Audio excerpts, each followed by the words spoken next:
Roona tamadiga jana asheta kote silatu Bindu tajala zinara rata sayuma batu Roona tamadiga jana asheta kote silatu Bindu tajala zinara rata sayuma batu Roona tamadiga jana asheta kote silatu Bindu tajala zinara rata sayuma batu Roona tamadiga jana asheta kote silatu Bindu tajala zinara rata sayuma batu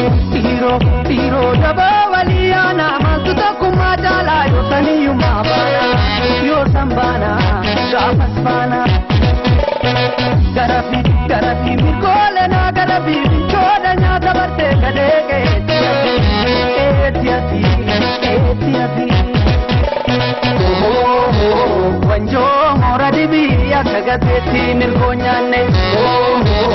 yo fajamnu sanyi parisana kanu jetumbane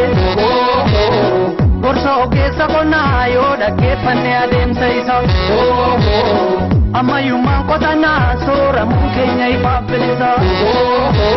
nami koda gai kaba baba hadiyatu isha kusigana akashe tabonale tafatu lesi kotatu dura sanyi dilatama filatu pajasi arami me chala heda chagal patu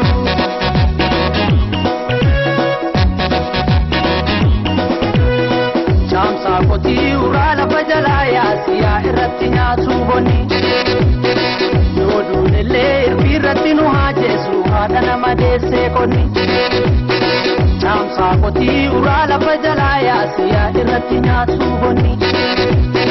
yodu nele iratinu hajesu hadana madese koni ya hiyuma kanojete silale cha kandide gubate ya hiyuma kanojetu silale cha kandide gubate Chala ya kalako chala kutudiro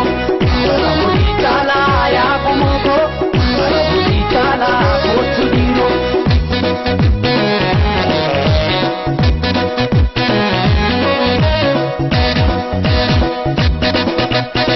Rona tamadiga jana asheta kote silatu Bindu tajala zinara rata sayuma batu Rona tamadiga jana asheta kote silatu Bindu tajala zinara rata sayuma batu Rona tamadiga jana asheta kote silatu Bindu tajala zinara rata sayuma batu Rona tamadiga jana asheta kote silatu Bindu tajala zinara rata sayuma batu Dula rakina kana bana kota miso mate kota thana yo santana jabani miso ma jabani ma dagoni ki gabarani apo ya oromo jole kushi hunde kanani iyi pati taka hi ma hangisi gada shanani